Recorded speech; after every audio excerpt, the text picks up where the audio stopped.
Baa, baa, black sheep, have you any wool? Yes, sir, yes, sir. Mr. County Executive, this week census forms are arriving in people's mailboxes, and the return rate on those census forms is very important to local government and to our community programs. Can you explain? Well, it's very important for the allocation of representation in the House of Representatives in Congress, but it's also very important in the allocation of federal funding. The census is used to allocate federal funding, and it's $435 billion a year, which for Maryland it should exceed $828 million every year. And that is funding for hospitals, for programs like Creative Kids, where we are today. It's really important for everybody to be counted. Okay, so you encourage people when they receive their forms to do what? To fill them out immediately. It's important to do it.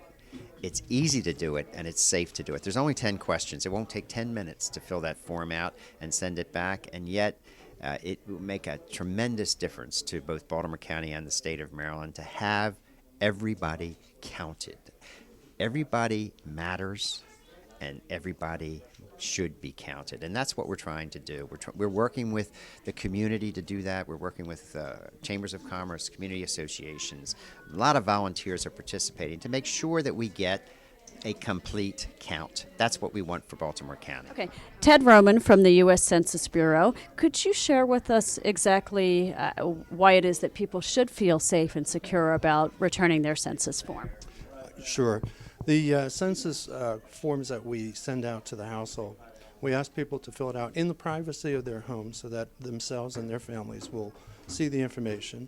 That information is mail returned, and it goes to one of our 3 processing centers in the United States. The information is pretty much scanned electronically, and it's just tabulating data from what the households had sent in.